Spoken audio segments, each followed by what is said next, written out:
want to listen to a bit about you, actually. Oh, that's nice. We talk about businesses or something, and I was like, oh. We're live streaming? Yes. All right then. So we'll just take one more moment. Wait a second. Yeah. You need 4 deep breaths. You excited? And just put economic.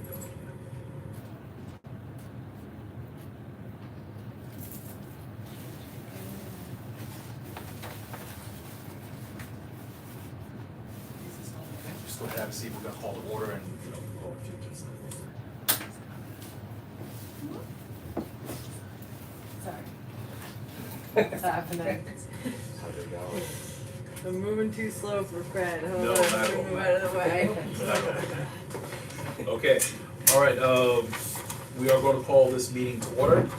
Madam Secretary, prepare to take minutes. Time is now 7:09 p.m. I want to thank everyone for joining us this evening for our executive committee meeting for Brooklyn Community Board 9 for October 2025. At this time, if I could ask, would the members of the officers please just introduce yourselves? Denise Robinson, Second Vice Chair. Linda Watson Laura, Secretary. Fred Baptiste, Chair. Ethan Norville, First Vice Chair. My name is Gute, Treasurer. Okay, thank you very much. Hearing that, we have a quorum. We are going to go into the committee check-ins. I would ask Ethan, would you be able to give our transportation committee report? Yeah, sure. So I'll keep it pretty short. We had our sort of intro meeting in October last week. We picked our officers, First Vice Chair, President, Secretary. Apart from that, we have a few items that we're working on. The biggest one is going to be the alternative to the replicants and school safety plan that hinges on these crosswalks and conventional bike lanes instead of effective ones. The goal is to see if that, works well in the feedback session that we're going to have with DOT. There are a couple of risks, I think, but I think it'll ultimately have an easier time of CB9 than the original DOT plan, or the updated one, but I think the idea is to sort of get DOT to pick which one between the updated Brooklyn Institute school safety and our alternative, based on which we which one will work better for the area and those types of decisions. But the idea is to sort of get the community in there and talk about that, get DOT in here too, at maybe a different time, and talk about that too until the planning session, and then move on from there. But that's been passed in the committee already. There are a few other things that we also took care of. One of them was the bouldering of the Flat Push and Left First gas station, so that vehicles enter that gas station properly instead of the pedestrian ramps to go in. When they had worked in the area, they had, I think they had forgotten to put the just control that. Apart from that, we probably have another action item. We're going to begin keeping, well, this isn't action item for us, this is more internal. We're going to begin keeping a map of the improvements that we put on and want to see from the DOT, just to improve how the DOT can maybe change this stuff instead of having to pay for it. And I think that's generally it. One more thing. We also had passed a motion to have DOT send us the milling schedule in advance, which mainly is the street reserve. We want to have DOT send in resurfacing schedule in advance to at least help the residents and community navigate those a little bit better. Right now, they're either coming in, short notice or not at all. And maybe it would be good to have those, resurface schedules in earlier. The map will particularly help with other improvements that we've already voted for, like the Washington Avenue improvements and those things. So, mainly that's about it.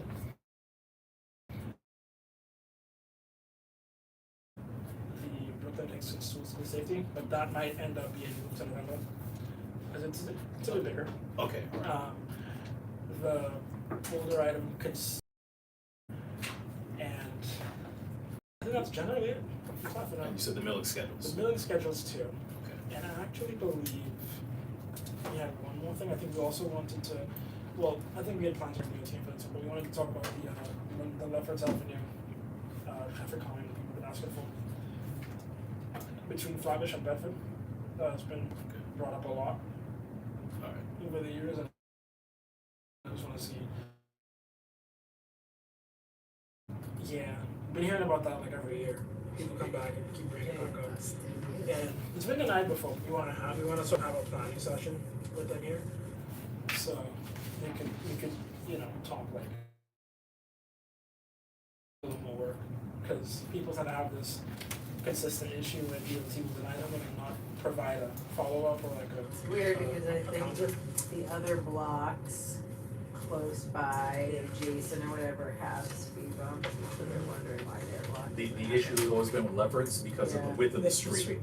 So if it's too wide, they won't put Yeah, the speed bumps gotcha. there. But to the point that we were discussing, I think, I'm sorry, I could go ahead. No, you're good. Go ahead. We've been discussing, I never agreed with the idea of telling me no without telling me what the options are. So Yeah. if you can't do speed humps because of whatever warrants, then what can you do? I mean, there are As ways. opposed to, okay, we're gonna do that and then we'll have I mean- wait another year so you can tell us no again. Yeah, it's also, it's not hard to make it wider, but even if you can't, there are instances where it might cost too part of it. You could make a mid-block daylight section and do that and narrow the road a little bit and put the super in the middle. But either way, like making a wide one isn't impossible. I'm just, maybe their contracts might be for a certain width, I'm not sure, but No, from what I it shouldn't be understood, impossible to make a wider one. my memory of it, and my memory's failing, rapidly. Thank you, can you hear? Yeah, it's working. Okay, all right, I'll try to speak. So my understanding, and we'll refresh that as well, that'll be the conversation, is that when it came to speed humps, there were certain things that they always said that there were certain requirements for a speed hump. So for example, depending on the width of the street, if the street was too wide, they couldn't do it. If the speed hump was located near certain things like a driveway or a fire hydrant, there were issues with that. And there were a couple of other things, I can't recall them offhand. But to the point, I'm glad the committee's having that conversation, and this goes to that larger conversation we want to have with DOT. Again, don't tell us what you can't do, because the community is saying there is a problem with speeding. So address, what tools do you have at your disposal to address the problem with speeding? Right. And then, we've had that conversation before where it's like, okay, well, listen, if we put in for the speed humps, they do studies on it, so they do speed studies. And then the problem has been for the board traditionally that it takes them several months to do this, and then they come back with a no. And you still have the same speeding issue, but they haven't really resolved any issues for you. So it's a matter of coming up with a toolkit in terms of, all right, we've identified speeding and there's a safety issue. Okay, if speed humps are not the answer, what can you do in the meantime? So instead of waiting for us to do I guess what we're asking them for them to do is some kind of study in terms of what can you do to increase the safety in that one, weapons, and by extension in those different areas in the community that the committee's identified. Well, I mean, a study is one option. I mean, but I also think another good way to do it, sort of in one quick move, would probably be, submitting some kind of traffic calming down the road, and then have them sort of just make the changes and say, well, these parts wouldn't work, but here's what will work instead. And sort of just not have the conversation end on any kind of dead note. Like, if something doesn't work, replace it. Figure out another option. Like, it's not that difficult, and they have a big toolkit, so. Absolutely. Okay, so, all right, so, That's it for now. all right, so let me just confirm. Why put a speed bump? Why can't you put a speedometer or some sort of speed, or some sort of indicator to show that, slow down, or some sort of camera to charge people? Because the city is always looking for money. Why can't we look at that? If that seems to be the problem, the width. Well, some of the people have been asking, I wanted they didn't do I it. mean, the folks who've been asking, The one on Montgomery, they can't remove it. the folks who've been asking for this are typically trying to find ways to prevent speeding, not just monetize it. So that's the reason. Right, but this should stop them, because the camera that's being on Montgomery, on Sullivan, they do not speed. But it might be too Not late, is what they're saying. What may be too late? Like after their kid gets hit and the camera catches them speeding, It's too late. They don't want them to speed at all. Okay. So they So want a what- bump to prevent them from even being able to speed. Okay, so what I've learned too with bumps, people speed and the car jumps over, Oh, yeah. okay? So You get that cars too bottoming out all happens. the time. Yes, so what I'm trying to say is that when you have, you know, indicators, people don't wanna be tagged, they don't.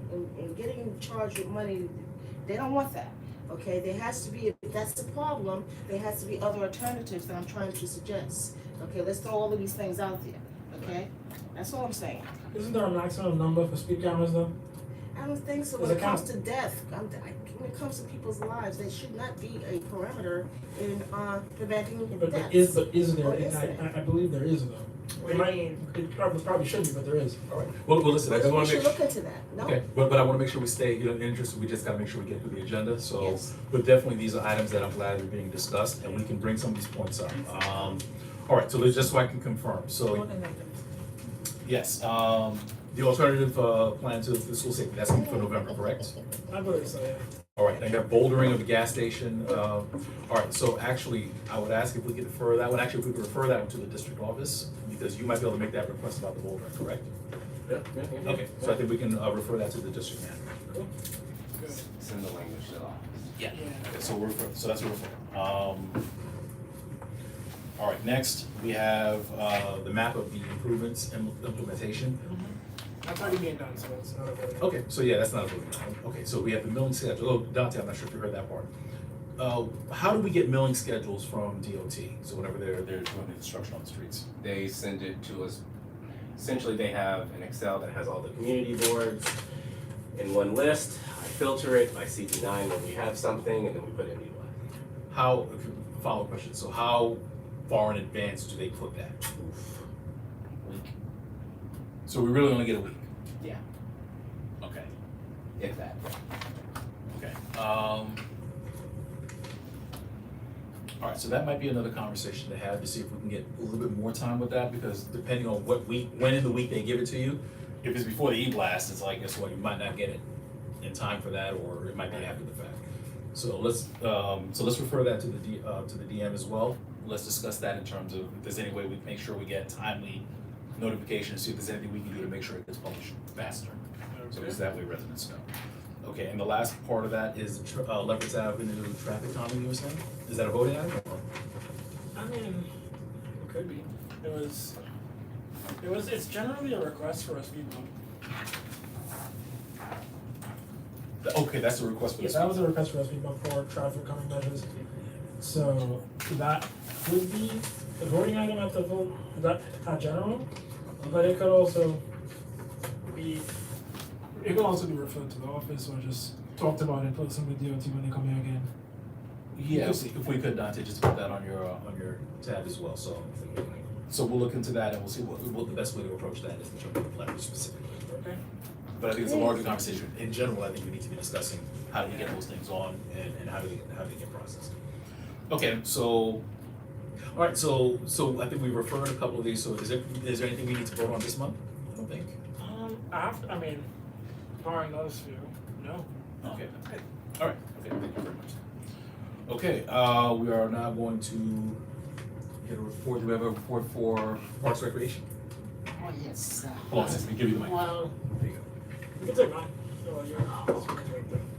Share this one. Thank you for that. It's good to be able to attend executive meeting for the first time this fiscal year.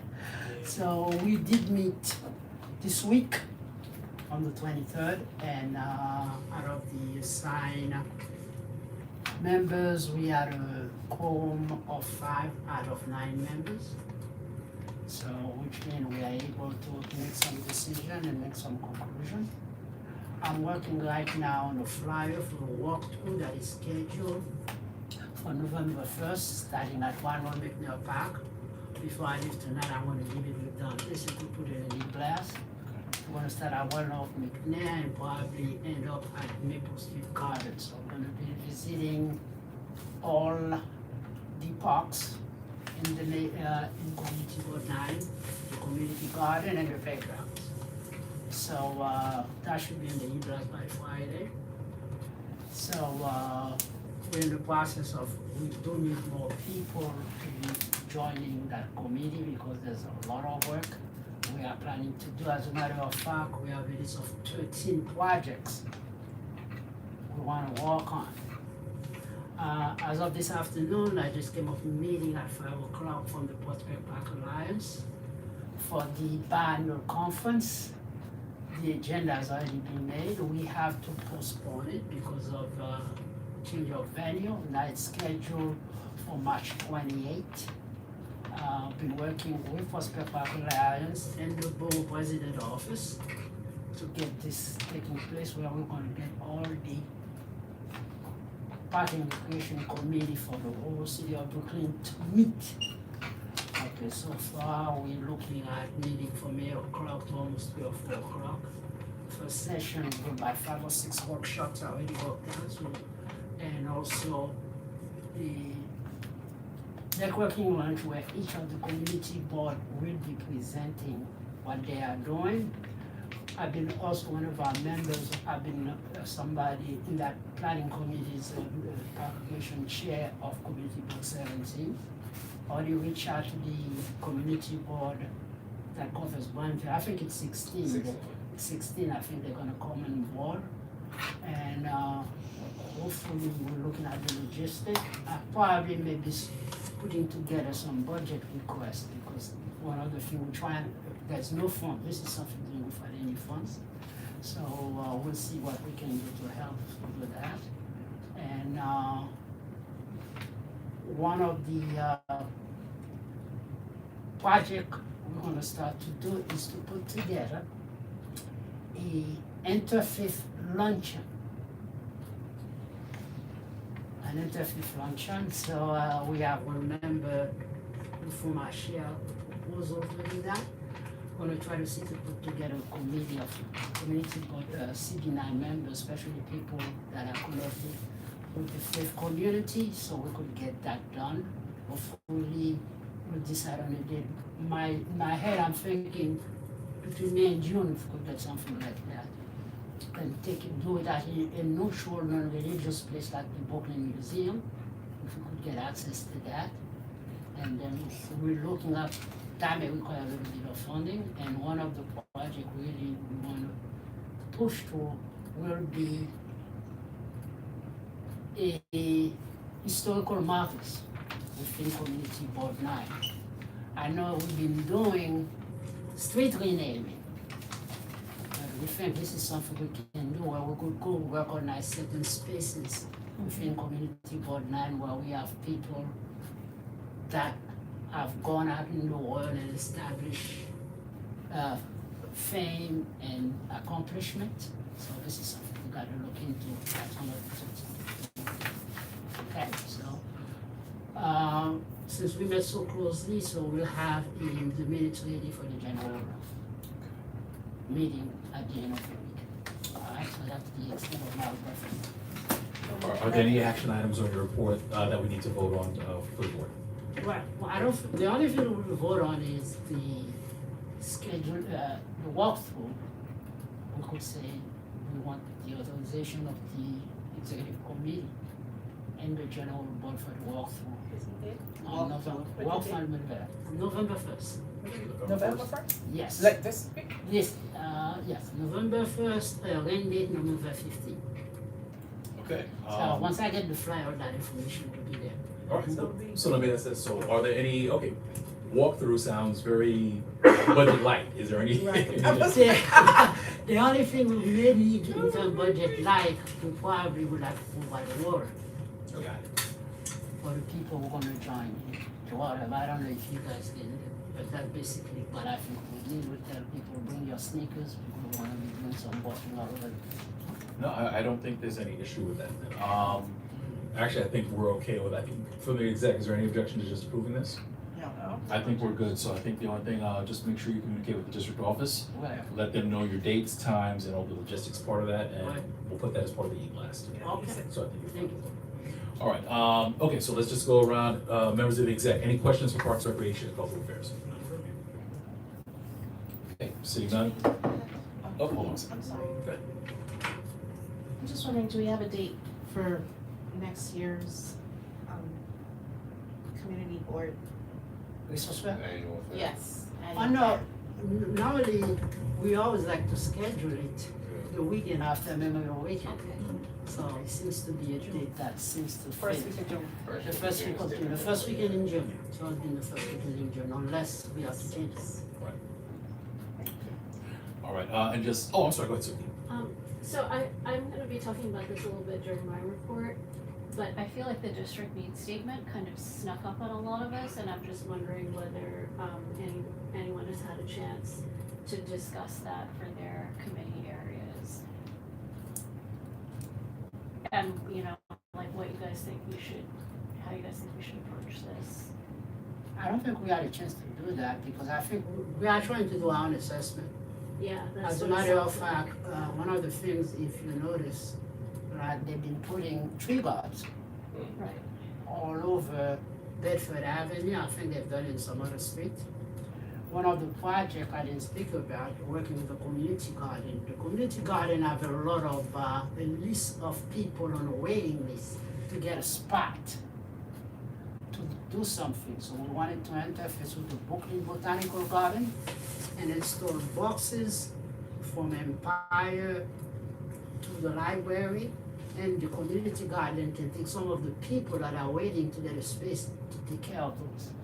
And the third part, we're gonna do part of assessment, and that has to do with DOT. Not every space that need, I think the tree gardens DOT, I think DOT take care of that. There's also a lot of traffic island, which have spaces, like the one on Lincoln and Flatbush, somebody's taking care of it. right. There are plenty of others, but I think we want to find out where all of them are, and then if we get people within the board that like to do planting and all this stuff, and in addition with the community garden, we like to go to get people to keep them clean and also do planting. And the second comment I had with respect to your idea about doing an interfaith luncheon, I'm not sure what the intended kind of like theme of that was, but I was at a conference held by Brooklyn Org, which is a philanthropy organization, you've probably heard of it. And the borough president was saying that he has an initiative to help religious organizations develop third spaces. I guess it's kind of like community centers in their unused space. So I don't know if that's sort of something that like falls into your wheelhouse. I mean, it could be youth, it could be senior centers. There's a little bit of a land use aspect to, if you're talking about like political stuff. So like, I just thought I would throw that out there as something. Well, I'll learn to learn more about it, because this is the first time hearing about it. Maybe then we'll find if there are any connections, so we'll see and make. So give me whatever information you have on that. Yeah, that's all I have. Alright, so then send me the information, then I'll go and do Okay, some yeah. research and then Yeah. make some phone call and see where there's synergy, Yeah. and then we can work together. All right, thank you very much for that. And I think the only point I wanted to make for all the chairs and the committee and for the board as well is, especially if we're planning, and I'm glad that you're looking ahead in terms of the events. And just to plug again, just want to make sure that everyone is utilizing the budget planning form and the event planning form, because that enables, it kind of guides the conversation in terms of understanding what resources are required. We can do things in advance, so especially if you're already looking into things, the district office might even be able to start looking into what's available or business process to get certain resources for you. And again, that all encompassing question of what budget looks like. Those are conversations, if we have them earlier, we can see what resources we can marshal around these events. So just as a reminder for all the committee chairs and that. Okay, so thank you very much. All right, economic development, you have a report? Yes, I do. There were a few people not there, which was unfortunate, and I have one member who's not on the board who hasn't been to either meeting yet, and I'm wondering why would you apply and do all that work and not come? So that's puzzling to me. But we proceeded anyway, and we are planning our first event for business owners. They wanted to do it at Trove, which is a new-ish business on Rogers. Owned by this woman Tara, who's been to both of our events so far. They thought she could use the attention to help her business, and that she had a great business and good food and was a nice community member. She also owns the ice cream shop around the corner on Sterling, right before Rogers. So I just heard back from her. We had asked her for Monday, but she suggested Tuesday, which, as long as the rest of my committee is fine with, seems fine with me. We were thinking December 2nd, so we have another meeting for our committee and then another meeting here. And basically we wanna do like a kind of questionnaire to connect business owners, like a little bit of a hunt to find other business owners that might have same sorts of interests. We have like a whole questionnaire that we started, has to sort of be worked out a little bit. But our meeting, I feel like, was yesterday, although it wasn't, and then we have another meeting soon, so for the next meeting, we'll have a first draft of an invite, and then we'll review and decide exactly what we wanna do, because we found that more structure is definitely better, so. Yeah, so that's it. It was a productive meeting, even though not everybody was there, so. Okay, no, that's fantastic. All right, so you'll get back to us about the business owners event. Yes. 12, same thing, so it's like when you get details about that, just let us know so we can include the event and try and get people to support. Great. I mean, have you guys ever discussed like I think we talked about it one time, like a crawl or something like that going down? Yeah, we wanna do that in the spring, so we Okay. we have like a whole sort of timeline, starting in January, we kinda wanna like hit the road. But we wanna partner up with some corridors because we don't think we can do it by ourselves, but we have like figured out a way to make like one piece of paper folded up into like a little pamphlet, little passport of sorts, like you can open up and see the map of the neighborhood.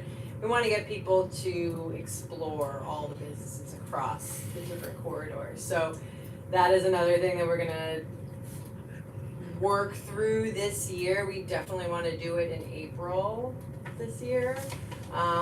So we have to really get other businesses on board at this event and then start inviting people to our meetings to have them help us. So that was our plan. All right. Are you looking at updating, because I remember last year you did fantastic work with the directory. Yeah, so Ethan actually has been updating the map that goes along with the directory, which is almost done. So we'll be able to do like another flyer kind of thing with a new link to our updated directory to start like blasting out before Christmas. Fantastic. Yeah. Okay, all right, no action items, okay, we'll take questions, go ahead. Okay, one question. Yeah. So we going to Trove on December 2nd? Yes. All right. 6:30. 6 to 8. It's at 406 Rogers. Yes. It's next to the Green Hall. Yes. Yes. I love the green one. Okay. Well, you guys took the green room, so. Tomorrow, we're gonna- so you Oh, gotta yeah, come. you can. All right, okay, thank you, are there any other questions for County Development? Okay, hearing none, thank you very much for the report. Land use, Okay, so, we talked about district needs, because this is kind of traditionally, land use hasn't stood alone as a separate category from housing. But we thought it was important to sort of talk about what that could look like, and, you know, I suggested zoning, comprehensive planning as areas of need that potentially are different from what housing is looking at, which is important to. And also because when developers come to us, they actually do cite the district needs statement in support of what they're proposing. So this is just to let you all know also that this stuff is important, and if you have priorities, things that you do or don't wanna see, you should make sure that that's reflected in the district needs statement, because it actually does come back to haunt us or you know, support us as the case may be. So we talked a lot about a bunch of different things, but I think ultimately the strongest priority that I heard coming from the committee, which everybody voted in favor of. Oh, and by the way, this is kind of a question too. So we passed these things as a bunch of motions. And I don't know, you know, like traditionally we haven't really voted at the general board on stuff to go in the district needs statement.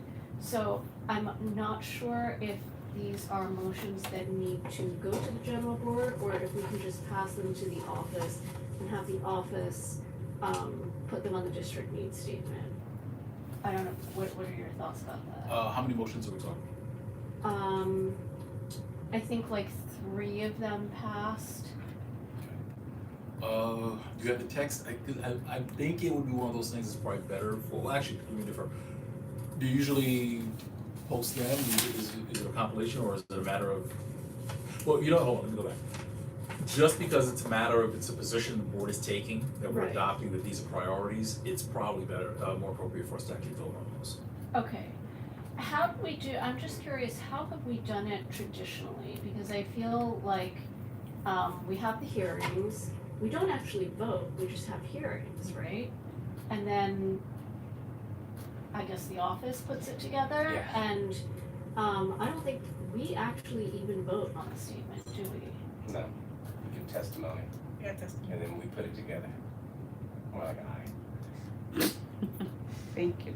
So, I mean, I'm just wondering if it makes sense for the land use committee to submit it, like, does it make more sense for me to, as chair, to bring it to the public hearing and read that as our testimony? I mean, that would be one possibility. So you know what, let's do that, so let's do it then, so as you voted on that, the committee's voted on that, I think that'll be the testimony that's gonna be provided from the committee. Okay, I do wanna look at that though, because I think it's a much stronger statement, where as a board, if you vote on, no, these are the priorities. And I also wanna, you know, to reflect on a conversation I've had with the chair as well, in Right. terms of, Just before you do that though, every committee has to have priorities. Yes. Just credibility for everyone here, because Right. if you don't have one committee, people are gonna be like, Yeah, why did Listen, I know, FYI. and, you know. so, and that's the Well- thing, like, we were very, like, when we discussed this, we were very aware that most of the committees wouldn't be ready with priorities. And so, one of the things that, one of the resolutions that passed, that we put forward, was to have a comprehensive, like a land use plan that aligns with our zoning framework, which we passed in June of 2025, as well as the other committees' priorities that might relate to land use, right? So, like, whatever, Nicholas might decide he wants a new park or community garden somewhere. You know, transportation might decide that it's important to, you know, reduce whatever, like congestion, or have more public transit or something like that. And so, like, the nature of the comprehensive plan is it's comprehensive. So I tried to, you know, set it up to carve out space so that something would be there, but it would, you know, carve out space for other committees to say something later after they've done their assessment. And so that was one of the things. The second thing that passed with consensus was greater community, more support for community engagement. And we talked about a bunch of different strategies, whether it's mailing out surveys or holding workshops, or, you know, having professional help to put together survey questions or to analyze them. But again, this was something that he thought would be helpful to us, but also to other committees in terms, because, there's been a lot of debate about whether we're doing these things the right way, how do we know if we're sending them out online, who's answering, but mailing out surveys takes actual money, and, going through all the results and everything and analyzing them properly takes time, and, maybe takes some staff work, whatever. So that was a second, resolution that we passed.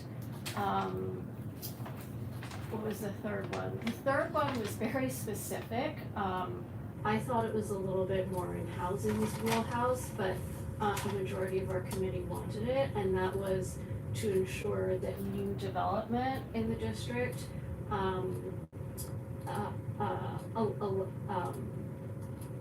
that voucher recipients can access affordable housing when in new developments.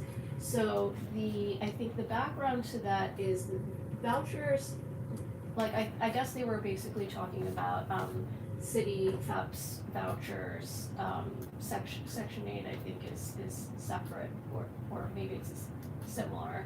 But they're usually for like fairly low income families, and they pay the difference between what that family can afford to pay and the actual rent. So like, let's say you have a development where there's 60% or 80% AMI, and a family that makes less than 50,000 can't afford that, the voucher can allow them to afford that. But traditionally, there's been a lot of concern with landlords not finding ways to not accept the voucher tenants, even though it's not legal for them to discriminate based on source of income.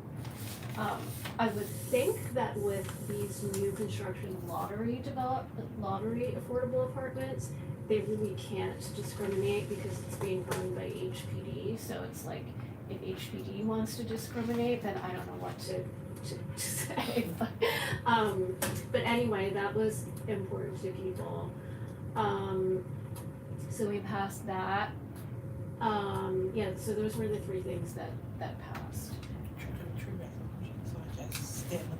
Okay, there's a lot in there, and I'm not sure. May I offer some guidance here? Yes. You all will decide what you want to decide. I'm sure it can pick me up. You guys will decide what you want to decide. Every year, so there's 2 statement of needs.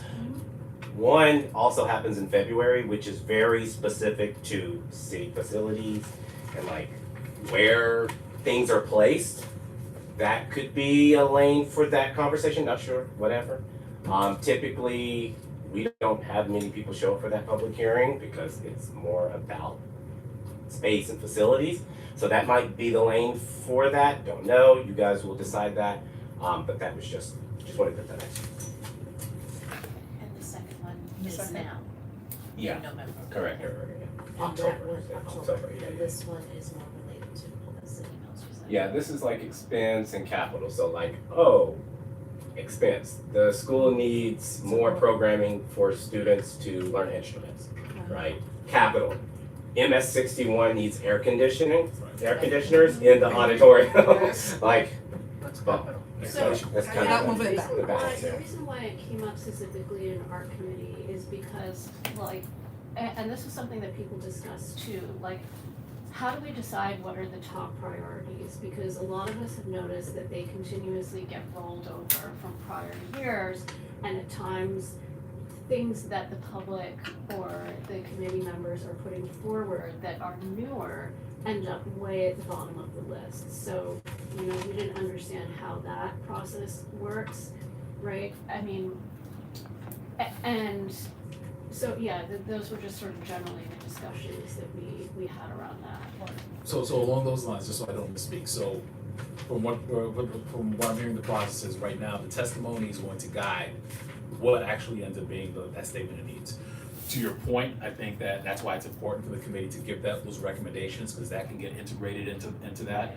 And also to your point in terms of, I think it's important if there are any things that are new, it's important that as committees or even as members of the board or as just residents of the district, we make that known, because again, to the point where that might influence if one priority moves up, it there are new priorities that come in and so on. So I think it's important that's why it's gonna be really incumbent upon everyone to make sure we come out to the hearing prior to the meeting to make sure that happens. Another point that I know we've talked about that, I think it's important that we flesh out the statement of needs as well to the best of our ability, or even if there's an attachment or a statement that comes out with that, because being candid, it's pissed me off on a couple of occasions where people say, oh, I went to your website, I see the housing is one of your big issues. Guess what? This is going to address your issue. And I'm like, that's not. That's what every developer Just because has you're done building a house comes doesn't mean to you've addressed us. our issues. So I think it's important that we have statements that talk specifically, where we reference, for example, the zoning framework, where we talk about what the neighborhood makeup is, what the family makeup is, what kinds of housing do we need? Do we need supportive housing? Do we need family-based housing? Do we need, what kinds of, units we need? What kinds of services we need? I think along with community benefits, it's important that we start stating that. So what do we need in the district? Do we need a recreation center for kids? Do we need a hospital? Do we need a library? Do we, whatever it is, I'm just giving examples. And I know some people were gonna say we need parking spaces, so. And that should be a part of it as well. But what it does is, it really fleshes out the conversation. Yeah. And just to the point, because we see the applications come in all the time, where people are saying, I'm addressing your housing, I looked at your statement of needs, and I'm like, no, let's have a more fulsome conversation about what specifically we need. And again, to the point, expanding it to what benefits do we need in the district? So again, that's a message that goes out to all the chairs. What do we need? I mean, if you wanna make sure that a development that comes in has parking, just because we use that as an example, say whatever you do should, address parking to sufficient to cover whatever they're doing. And again, to whatever else we have as well, because that becomes the negotiating piece in terms of we've already kind of identified what things we want. We may not need a fifth, of whatever, just name whatever the amenity is. We don't need 5 of them. Like, somebody said, I think, for another project, they said, we're gonna give you basketball courts. I'm like, we have enough basketball courts in the district. Or like the supermarkets thing, that kind of became an Correct. issue too, where it's like, yes, there are a couple of spots in the district that remain fresh food deserts, but many other places in the district, the supermarkets have already come, and so, don't be like the third person who's coming on the block that's saying, I'm getting you a supermarket. Exactly. Okay? I think a lot of it comes down to being specific too. If we ask for housing, well, luckily we didn't say what kind, so they might give you a kind you don't want. So if we could say, like you were saying, the family sizes, the pricing ranges that we are willing to accept here, they'll have more sense when they come with an offer. Yes. I mean, we can't expect someone to give us the best deal in the world if we don't even say what kind we want. Right. Yeah, so again, that was something that, I don't wanna make it seem like I'm punting the discussion to housing, but I don't want to, substitute our opinion for that, for theirs and everybody else's. Right. Right, I think we should, what I said to my committee is I'd like for us to be the committee that looks at all of the priorities and tries to figure out how they fit together. And so that's why, I put the comprehensive plan on there.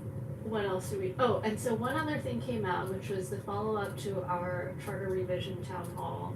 It was an amazing job by the staff. I think it was a tremendous amount of work, and we were doing this new hybrid format, and that actually did go very well. Although I think overall it went very smoothly. But people were asking if we can have more money in the district budget for updated AV equipment. Microphones that can plug into the laptop directly, so that when you have a Zoom presentation, the people speaking on the Zoom can be heard in the room. Like a proper camera and stand to film what's going on, instead of us just using iPads and iPhones, because you can't see. I'm just, we're you not gonna know. get the whole setup. The iPads, Yeah. I want people to understand there's only a staff of 3 here. We have to carry all of this stuff. We're not camera human beings. That's not our profession. We will continue to use the iPads because the iPads work. number one. Number two, I have figured out how to get the audio. I'm not a techie, but I figured it out. Thank you. All we have to do is change the output Okay, on the computer itself, okay. and then it will go out of the speaker. Yeah. So I was able to figure that out Oh, okay. the next day. So now that's handled. So, Okay. and I think this actually, I mean, I totally understand what you're saying, but I think this actually goes back to another discussion that we've had about district needs in the past, which is Sure. that we need an office with updated technology. Yeah. Say it louder, say it louder. We need an office with updated technology and more meeting spaces for the More public. space, yes.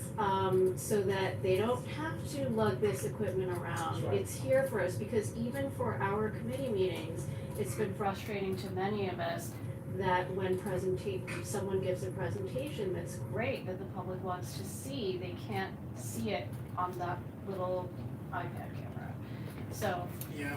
They're not I the mean, way you based project on it. budget, I can recommend full hybrid setups that can like broadcast the entire room that'd be and great. everything, do input output, and also open up the hybrid avenue for like regular meetings. That would probably cost less than that, I thought. So, Okay. I mean, with the I budget think like they're worried about the weight of it too, like when they have to move Like over actually to move another it'll venue. it'll be light, probably like 3 pounds. Sure. I'm just simply saying you all are talking solutions, Right. but it's probably not gonna happen because whoever they are, if they're not a vendor with the city of New York, I'm not buying. FYI. Okay. Okay.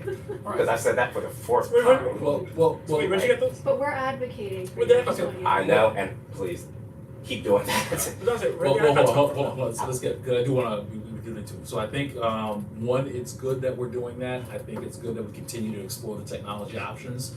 The parameters are being established. Thank you very much for that as well. The other thing is, we also need to work on a parallel track, because as much as we're talking about teleconferencing and hybrid meetings, the law sunsets, this April. So that needs to be a conversation that we need to kind of push. If we want these things, we need to make sure the state legislature knows that these are the things we want. And along those same lines, I think it's important that we tell them very specifically how we want to manage this. I will say that I am not a big fan of, once we came out of COVID, the change they made to the open meetings law that allows some form of hybrid was a compromise that I don't think really works well.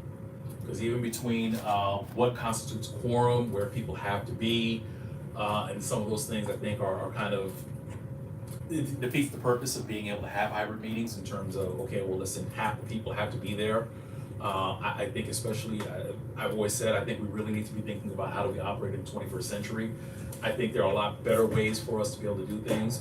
I would say that, listen, in December and January, it makes no sense to drag people and, pitch black at night, and you leave pitch black at night, and it's cold and flu season, and people are still coughing and hacking and everything else, and we're forcing people to come into situations that we don't need to do. I thought we voted on that. I thought we voted that, if it's an incumbent weather, that we will be doing, Zooms. We can't, that's the thing. Oh, okay. No, we can't do Zoom. That is not something, that's not the law. Yeah, so, but that's part of the thing, I think it should be something we should advocate for, where it's like, there is an option that is on the ground level, where it's like, it doesn't make sense to drag everybody out. Right. It's a health, safety, just common sense, it's like, we can do the work. So I think we should have that flexibility in the option. But as I say that, just to say, going back to the original point, the technology piece, I think continue to work on that, I think is very important. But I think the policy side, we also need to be working on that as well and coming up with suggestions. I would definitely love to have something to send back to Albany, that we can send with our legislators. I would love to have something I can share with my colleagues on, my fellow chairs in the community board, Borough Hall as well, so we can all advocate for something that makes sense. So that we can get the work done, can make sure there's engagement, and we can make sure we're productive as a board and a community. Okay, all right, thank you very much for that. So please, if you could, just read those recommendations, we'll make sure we read those in. And I think that dovetailing on that, so for all those committees who haven't had an opportunity to weigh in on that, let's make sure that those are priorities as well in terms of we flesh out what the needs are. So in terms of what we're talking about, housing is the general, is one of the general categories. That's great. Let's talk about what does that mean for CB9. And that'll be a work in progress, let's continue to do that.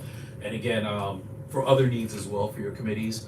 If you know, if more parks or more better, better things for the, as well, let's flesh that out. I think it's important that we keep those statements and make them public to share those with our legislators. Okay. All right, Just one question. yes. I might have missed it. When is the deadline open for the need assessment?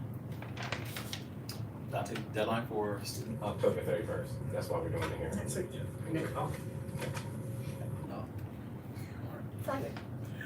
No, I wanted to know it because that's one of the things we should have this No. speak to. Okay, I saw two emails, okay.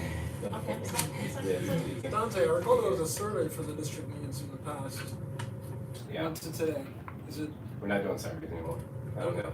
This board has to figure out if they believe in surveys or not. Until then, we'll just do testimony. Okay. Okay, all right, so let's see, any chairs that I did not call yet?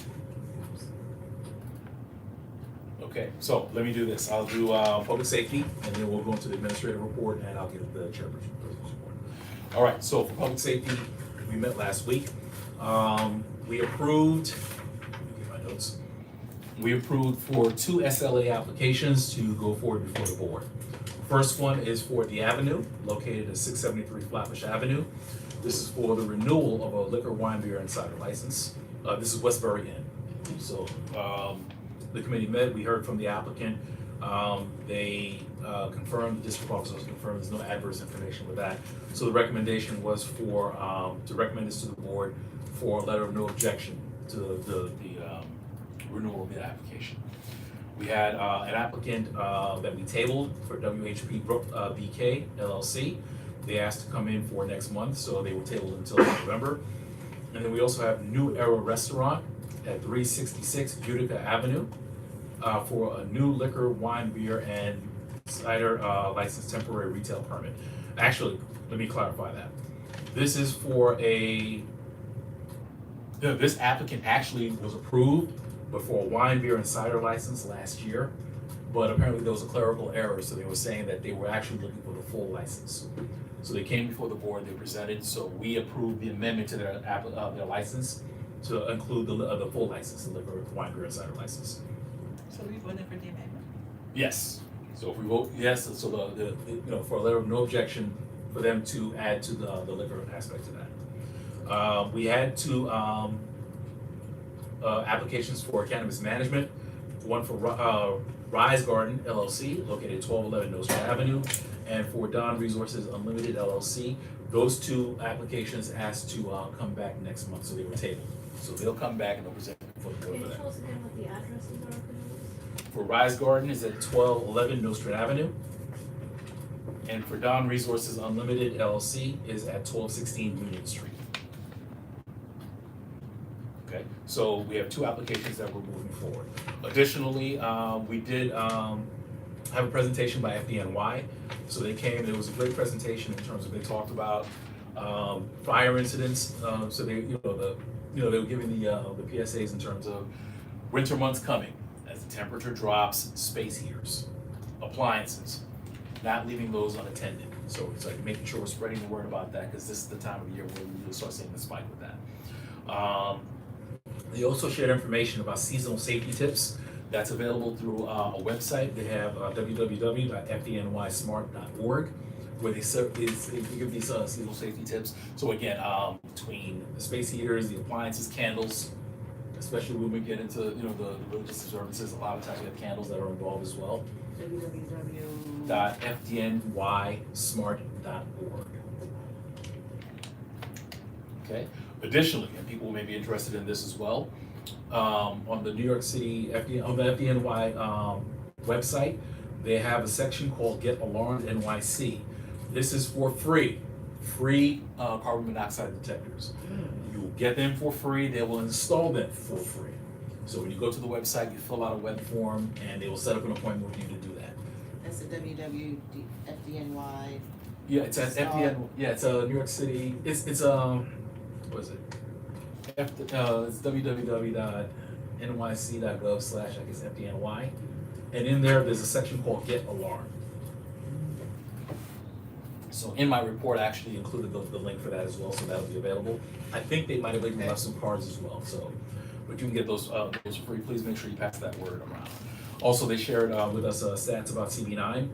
So there were 33 structural fires, which is good. This is down 2.9% from last year. 10 structural, non-structural fires. They had 365 medical emergencies and 265 non-medical emergencies. One of the things that they wanted to share with us as well is especially, I think, lithium-ion batteries. They said they had a couple of initiatives, one of them being the Charge Safe, Store Safe initiative. It's helped bring down the numbers. I think there was a point last year where you used to hear a lot more about the lithium-ion battery fires. It's gotten better. Obviously, we're still trying to push in terms of making sure that people have the word, using appropriate chargers and batteries, and making sure you're not going cheap on those as well, because there are fire impacts with respect to that. Okay, yes, so that concludes the report. Again, there are those 2 SLA applications that we're moving to have go before the full board. I'll take questions at this time. So that should make the meeting shorter. 2 SLA? Don't jinx it, don't jinx it. If you put the time on those items. We will. But any questions with regards to the report? I don't Okay. know. Okay, hearing none, thank you very much. We'll have those 2 items. Oh, yes, I do have a question. Yes. With regards to the structural fires, I'm just wondering, so this came up in conversation with, one of our resident members, Isaiah, actually.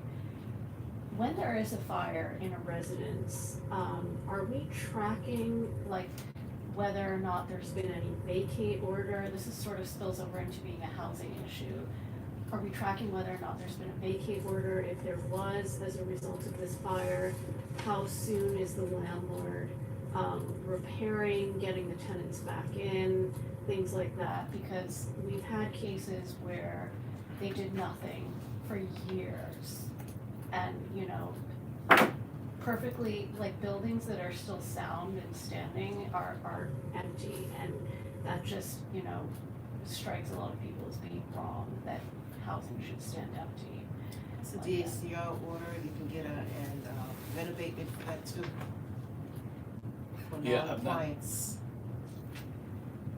I don't know is the answer. I know. I don't know, but we can make that inquiry to find out if they keep those kinds of statistics. Okay. So we'll make a note of that.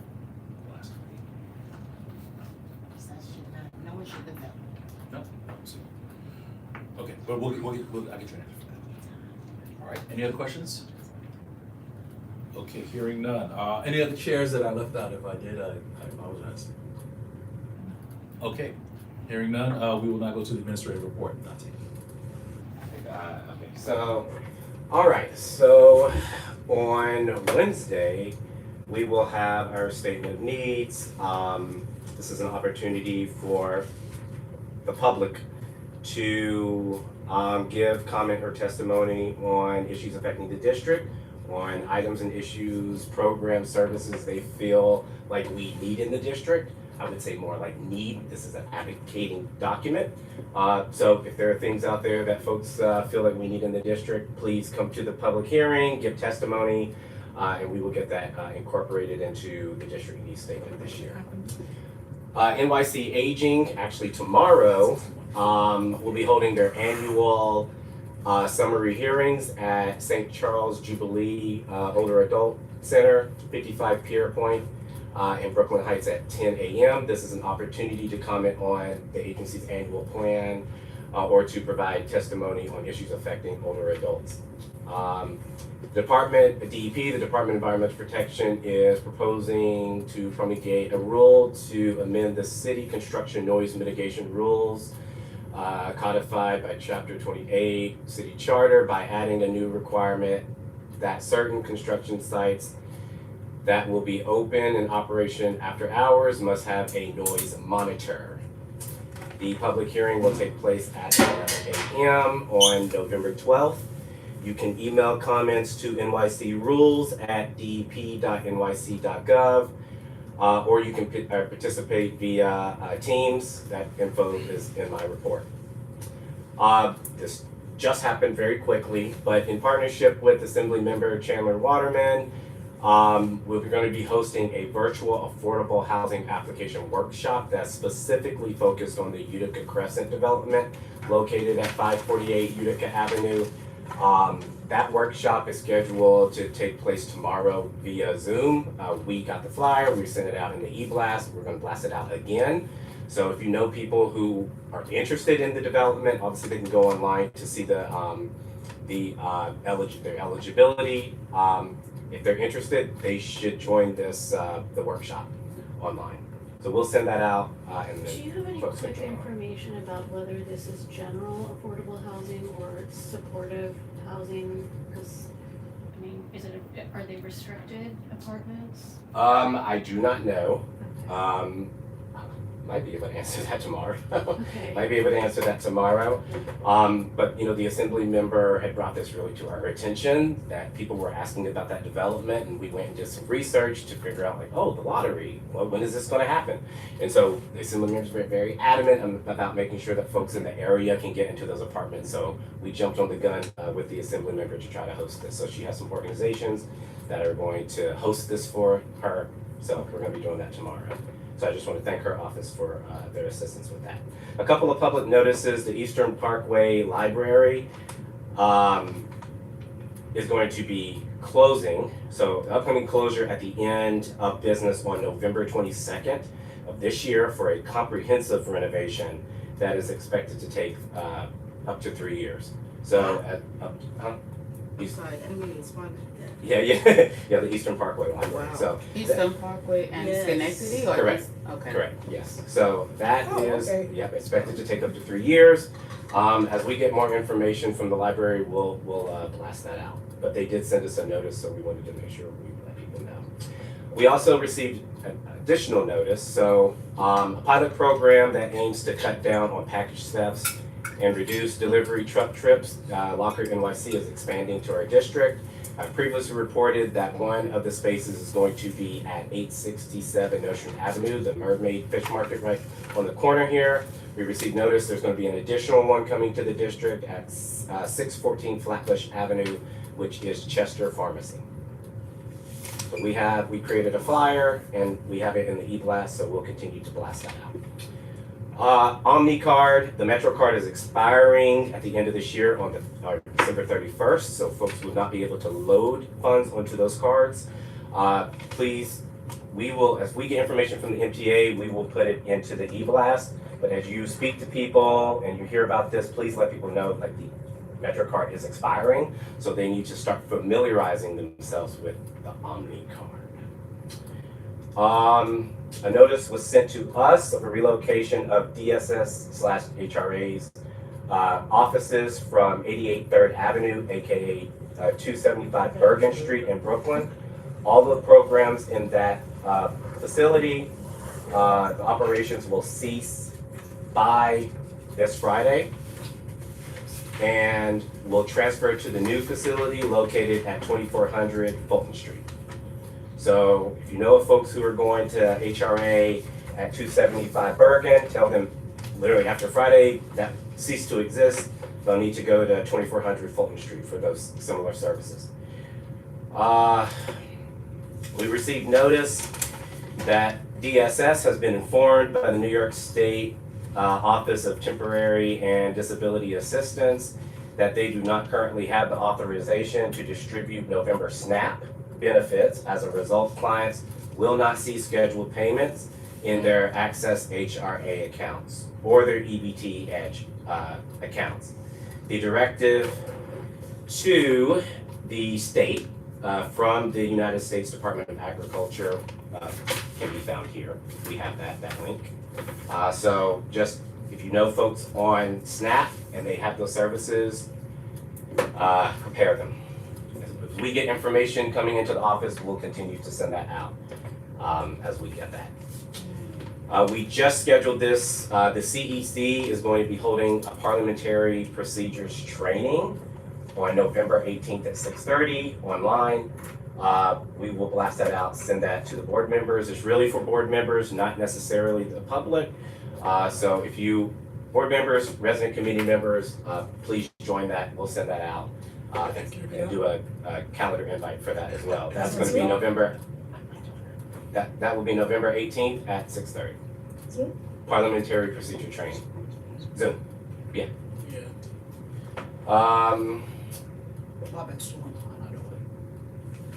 Previously, there was an SLA workshop hosted by Borough Hall and the SLA. We uploaded that onto our YouTube, so feel free to go onto our public hearings / presentations playlist. That information is there. Please view it there. Report illegal smoke shops. We're seeing smoke shops get closed down and then reopen. Please call the office, let us know. We're more than happy to submit a formal complaint regarding those locations. It's a big issue in the district, so please reach out to the board office. We will assist in you following the official complaint by hosting it. The ballot town hall video is uploaded on our YouTube, both videos, the YouTube and the Zoom. So folks should be able to go on there to see that full presentation. Next Tuesday is election day. It's a city holiday, so this office is closed. City employees and most government agencies will be closed, so just note that. And then, it's time for the e-blast, folks. That's it. All right, thank you very much. Any questions for the district manager? I got a couple.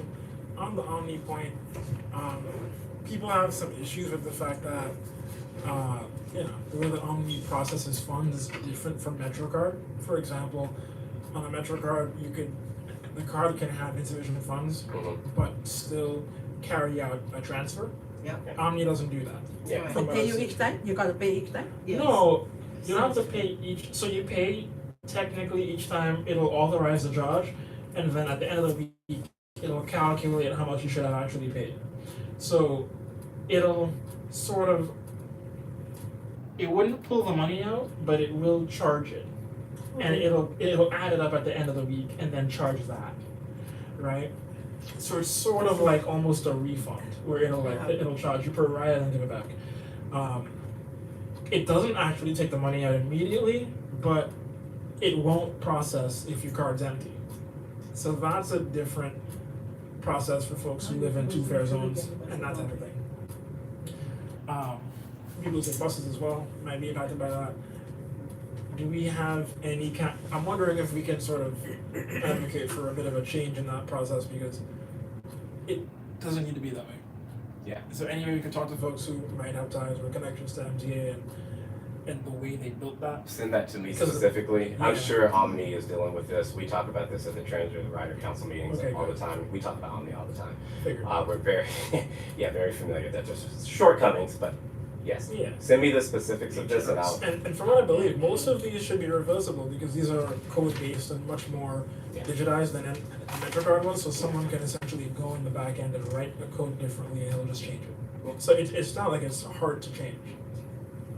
I don't think so, but yeah, I mean, I'm not sitting in the room doing the contract, so I get it. maybe it's, to us it's not hard to change, but the legality of it, Yeah, we'll push it up the ladder. So send me the specifics and I'll get it directly. okay. One Next more thing. thing, talk about the SNAP situation. Yeah. Is there any sort of effort happening for like the state to kind of help with that? We Because haven't received anything. okay, because I know some states are like weighing using their reserves. Not saying that's not, but Yeah, we no, haven't I received hear anything. you. Yeah, some states are trying to figure out how they could use their reserve funds to kind of fill that hole, and I'm just wondering if our state has considered the same thing or will consider, or if we could even ask. We can inquire. That's all. Along those lines, if, can we create a resource listing of, I don't know where money is available, but even if it's about where food pantries are available or those different kinds of resources or churches that are doing efforts, something like that. And even just put that up where it's like, if people wanna make donations to those kinds of things. So it's like either people need to go there or people wanna make donations, so that way we kind of know where the reliable sources are, so we can direct people. I believe Hunger Free NYC does a good job of that. And if anybody knows, and this is not just, Dante on the spot, just figure it out. But if anybody That's knows, typically what it is. yeah, but if anybody knows, okay then, so we can go on. No, but if anybody knows of those kinds of resources, I think it's good if we can compile that and hopefully we can get that for the Friday, if we can get something out for the Friday, blast. Cause it's coming up very soon and we know we have people who are affected by the shutdown. And it's gonna be real very, very quickly. So to the best of what we can identify resources and support places as well. And just, if we can do that. No, I think that's all I have. Any other questions for the district manager? So, do we, I mean, about the Union Crescent housing situation, that building, I mean, it's a different application process, but it looks like it's on the state side. Yeah, correct. Right. It has a much more varied level of AMI bands than I've seen for a lot of other buildings. And I think it's, it's pretty clear why, but is there a way for us to sort of at least get the mixture of that to spread more across the district? Like, not the size per house, maybe the mixture, and let developers know in some way that this is a type of mix that could fly here, where it's not all like 130%, it's kind of like a mixture of, 20, 40, 80. Like, there should be some kind of effort we could put into probably use a framework to kind of get people to know that's the mixture we're going for. Yeah, is there not? I mean, is that a question? Yeah, it's a question. I mean, kind of split between Dante and Suki, but Yeah. yeah, can we find a way to put that as some kind of a model for what we're looking for? I mean, I would say go to the district needs hearing and talk about that as a need. And we can discuss that as part of housing as well, because I think that's some of the work that we need to have done in terms of Yeah. what is the mix we need. So what are the real AMI bands? You all was talking about that. Yeah. What are all the real AMI bands? I could, people in mind. I think it's always been important for us to also discuss home ownership options. So if developers come in, what are home ownership options that are real? Yes. Things of that nature. So I mean, not to necessarily get into the committee work here, but those are the kinds of questions we want to do, because that's what we need to put in terms of what is the district needs and what is the district plan for this? What do we say yes to? Right. I I think mean, it's from land use's point of view, just if I can take a couple minutes here, if housing or the district needs statement comes to us and says like, this is the need for new housing in the community, we can tell you from a land use perspective, like, or when a developer comes to us, what's the best deal that we can get for you, right? But like, I don't want for us to become the committee that says what all the district needs are. Right. No, and to that point, I think definitely, I don't think, you need to put all the weight of CD9 on your members' back. And again, I think that's the reason why we I have mean, the they're various. very opinionated, obviously, Yeah. they have their own opinions. Yeah, but I mean, but I think there's definitely aspects of it that should be weighed in by the committees that are putting more time into some of these things. Between transportation, so if you're putting things into the district, what kinds of transportation needs we need to do? How do you, making sure they're fixing subway stations, making sure they're modernized.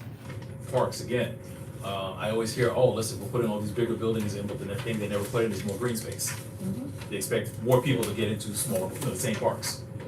So those kinds of things we wanna make sure we're addressing from the different angles. I mean, quick question on that. Like, is there any kind of requirement here to have buildings come with public space?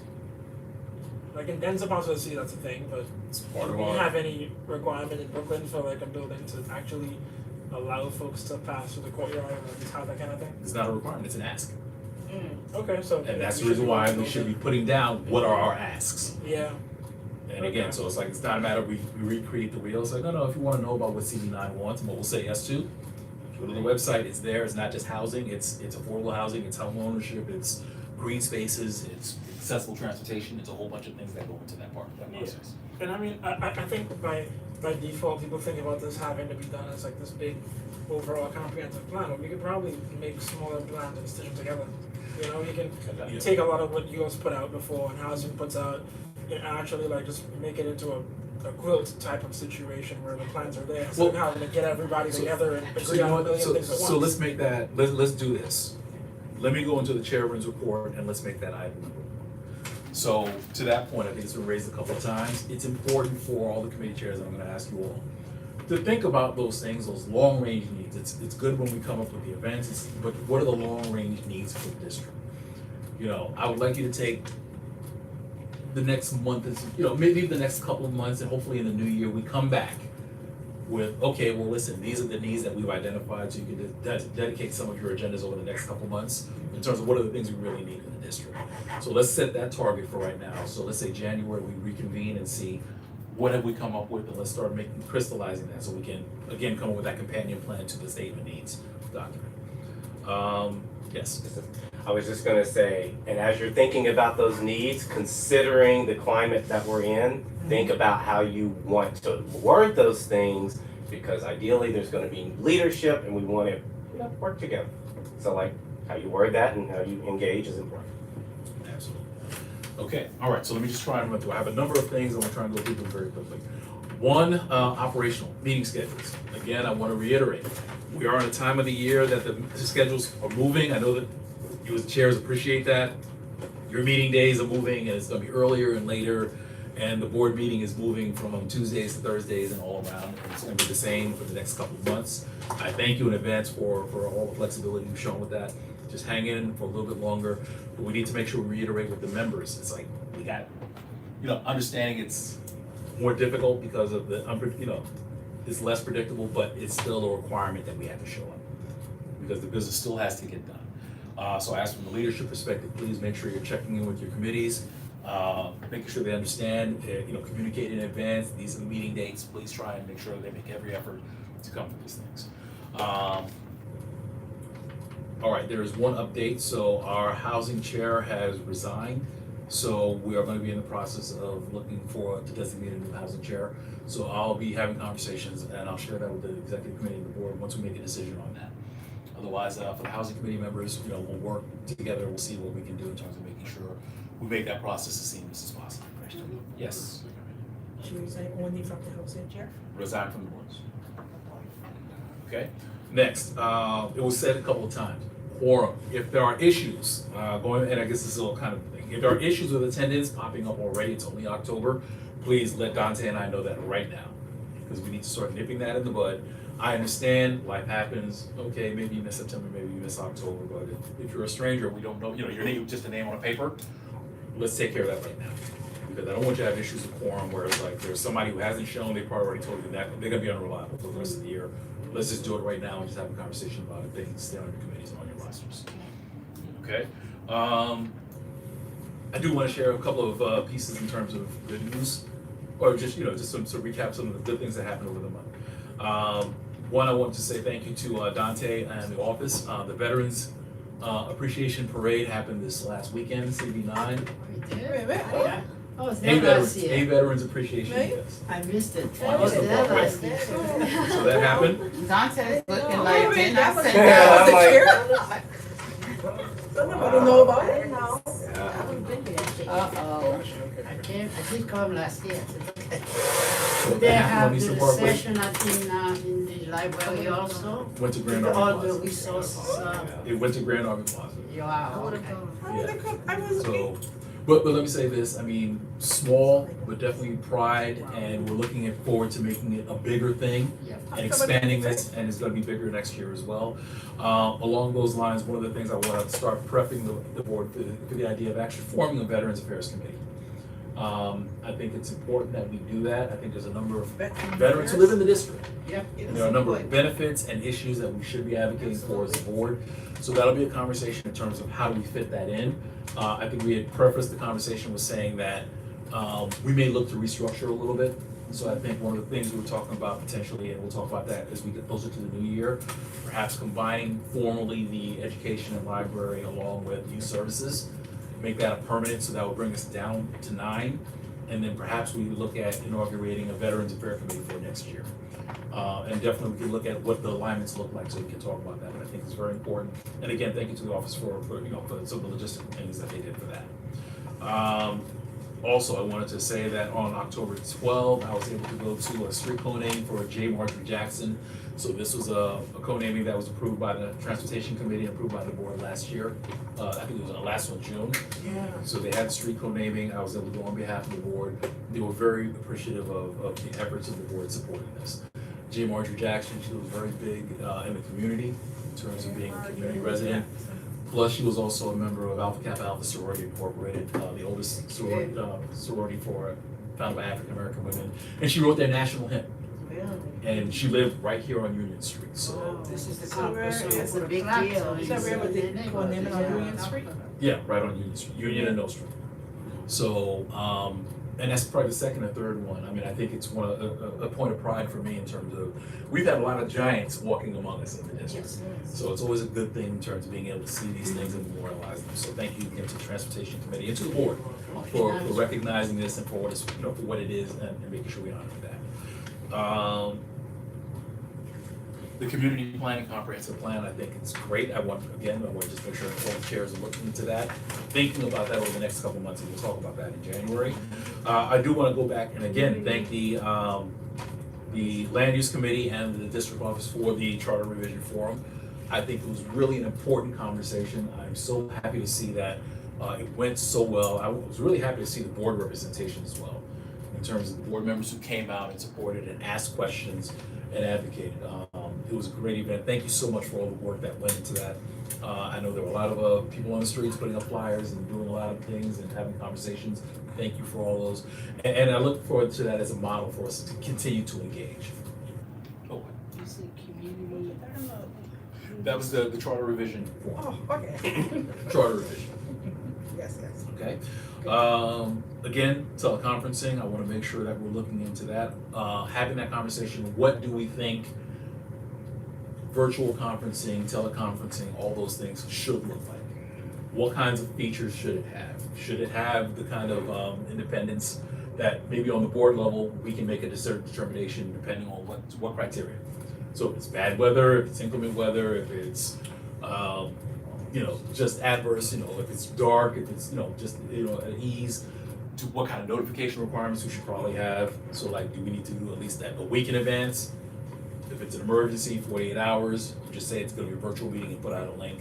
Those kinds of things in terms of that. And again, the district office is going to work on terms of identifying what technology needs that they need to support that. Because on the one hand, it's one thing to say, oh, listen, let's pass a law and make a regulation. But when you don't put money behind it and support it, that's no good either. Where we just say, let's go into your budget deeper now all of a sudden and get different equipment. So talking about things of that nature. We are continuing to have, I know this is a conversation that started last month with regards to WhatsApp and our use of it. So Ethan has been working on that, so I think we're gonna be able to roll out a policy with respect to that. We'll be able to put out to the board. I think just in terms of speaking of our usage of it, it's been pretty good. It's been pretty good, pretty positive. And we're looking at another stream of being able to communicate with the district. One of the things we want to do is just make sure that it's another channel to communicate, but at the same time, we didn't want to open the fire hose where people's phones are going off every 10 minutes because of a notification from CB9.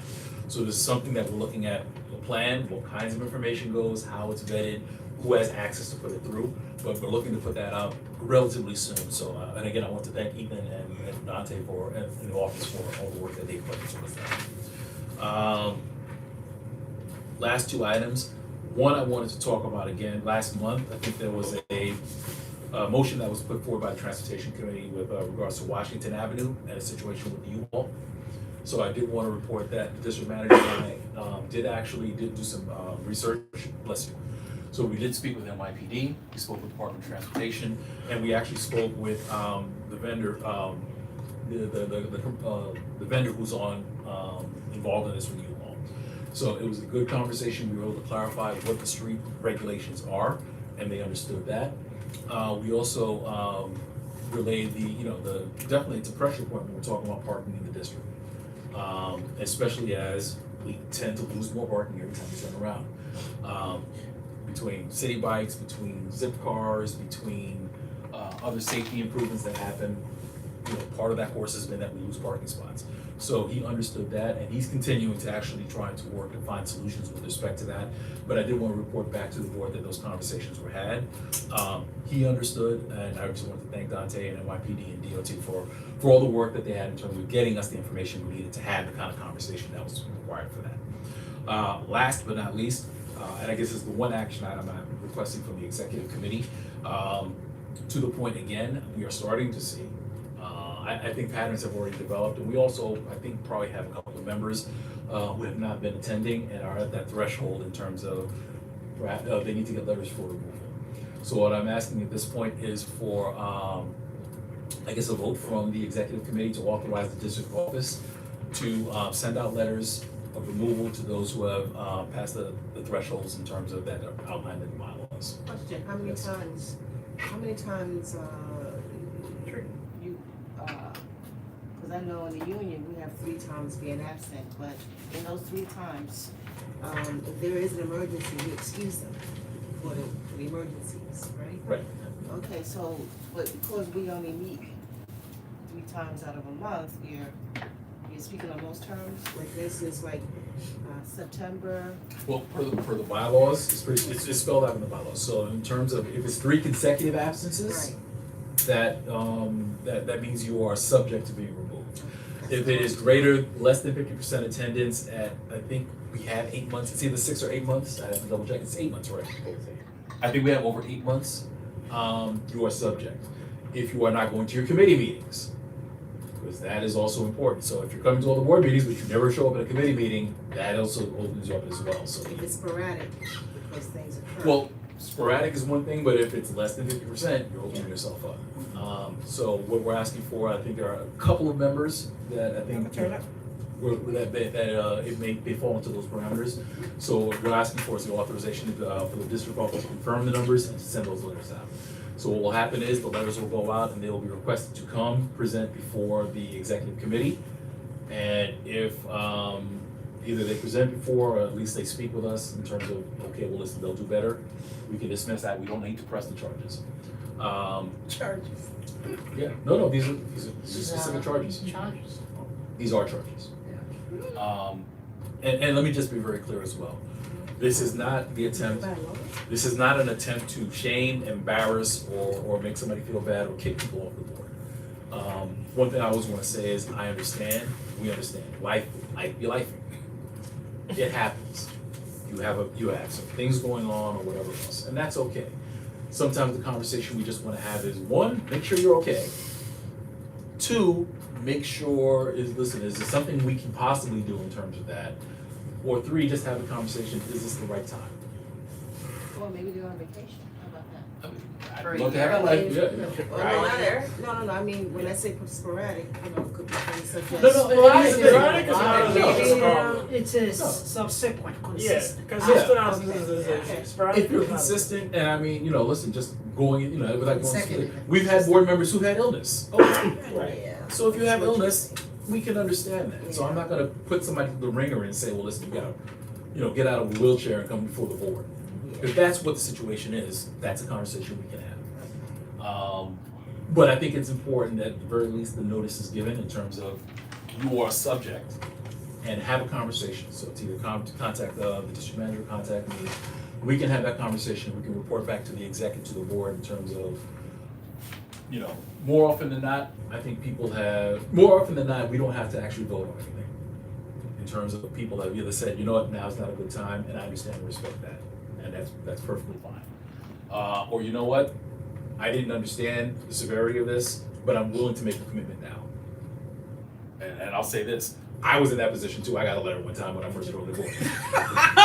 I got that letter. I'd be able to hold myself. Showed up after that.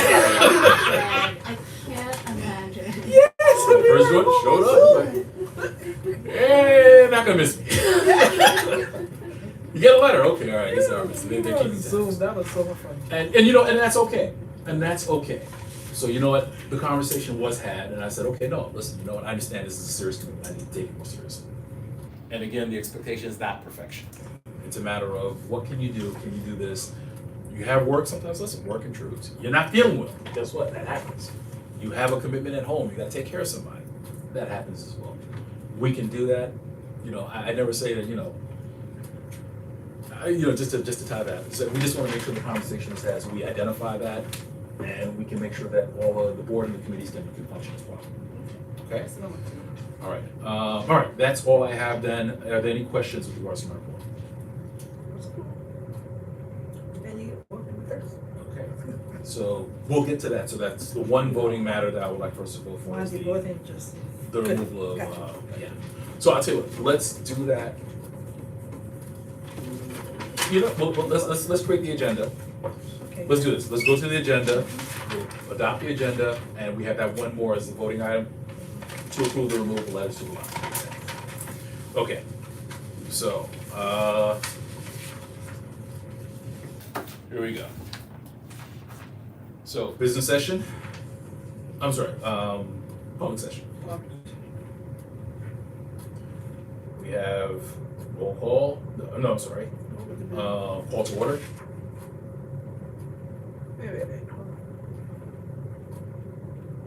So call to order, welcome. 2, we have rules of order.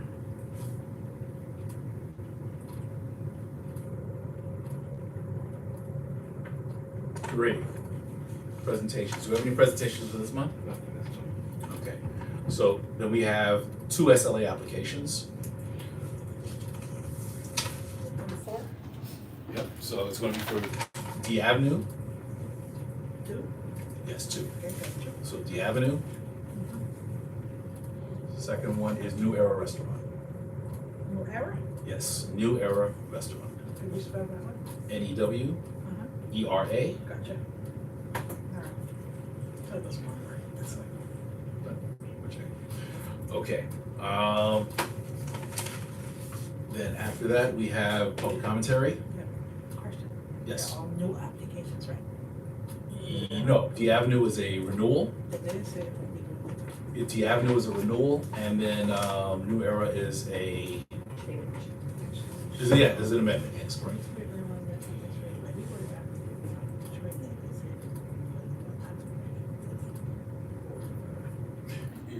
Yeah, okay, so to that point, the secretary has pointed that they say that we don't have to vote on it. It is something we are working on in the committee in terms of that. It's something that is probably going to get phased out. Well, no, let me not say that. On the one hand, they're saying that we don't have to vote on it. On the other hand, there's a philosophical issue with that in terms of we shouldn't be rubber stamping any application. You come, you apply the first time, and you're approved. There should be an opportunity for the community to come back and review to see that you're being a good neighbor.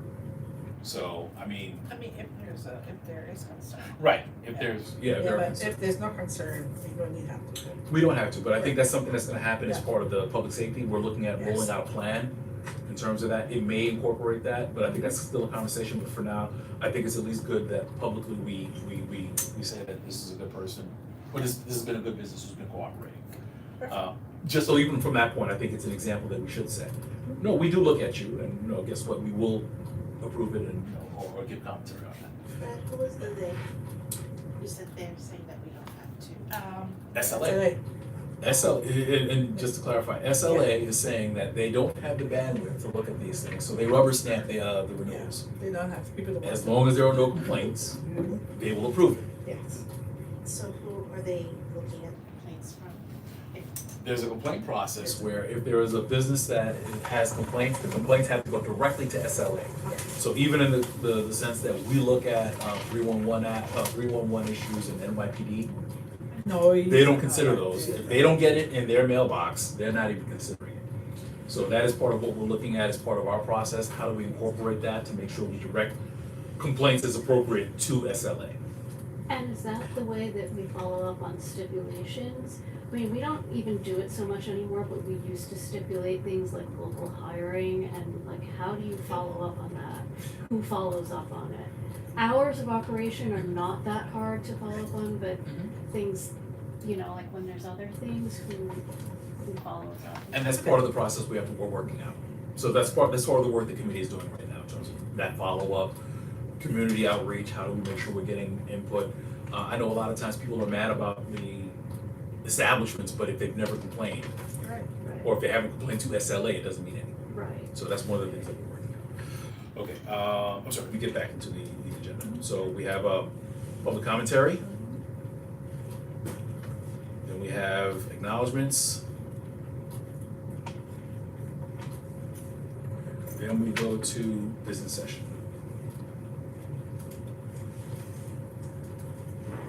We will have roll call.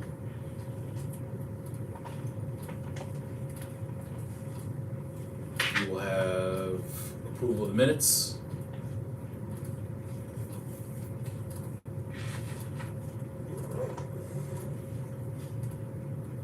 From there, we will have committee reports.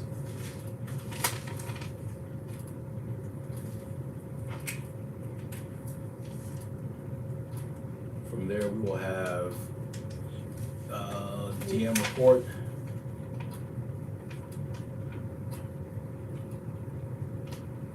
From there, we will have chair, do you wish to give a report? Are you good for this month? Until December. Okay, that's fine. All right, then we will have the chair's report.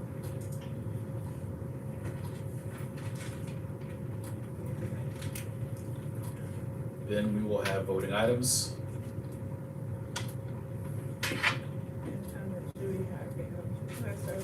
Two SLA applications that we mentioned. Letters for removal of the Two SLA applications. I'm sorry, let me just check.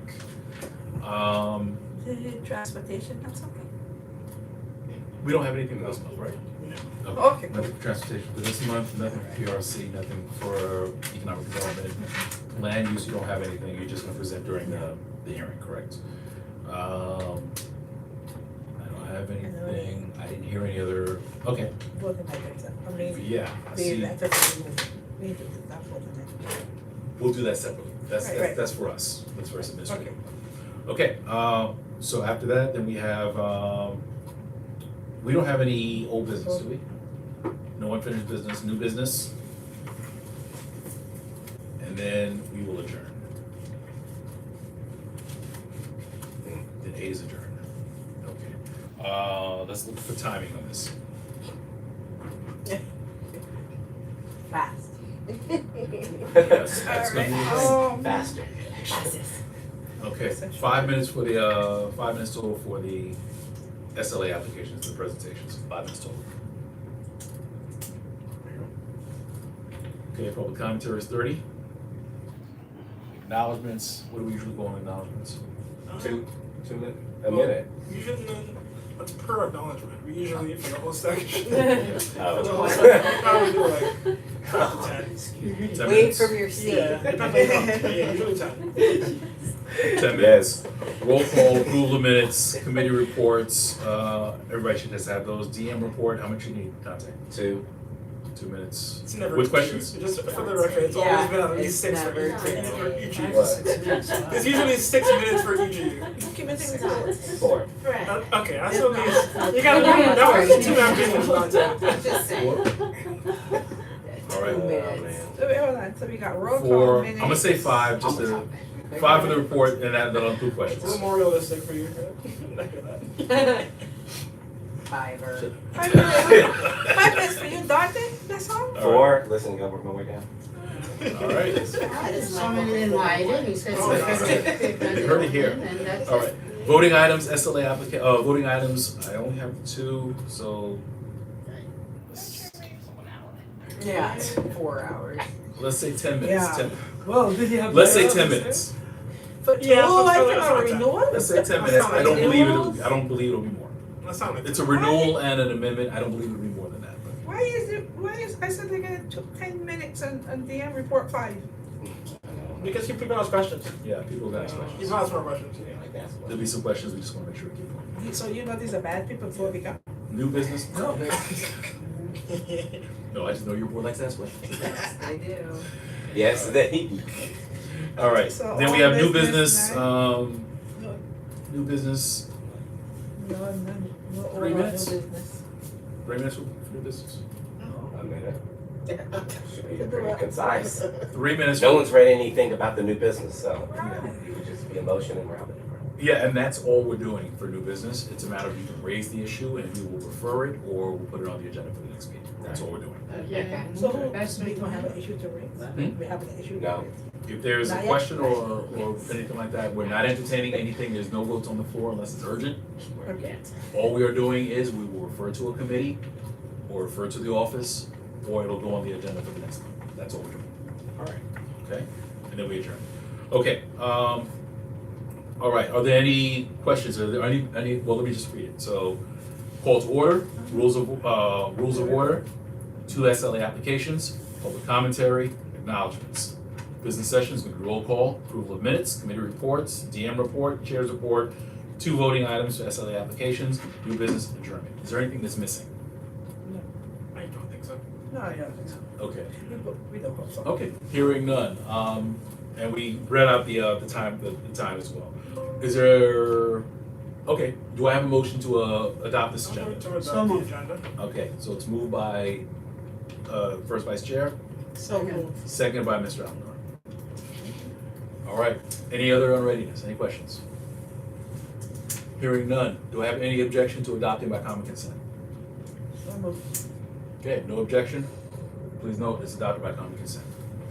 Okay, next item is for the approval, removal letters.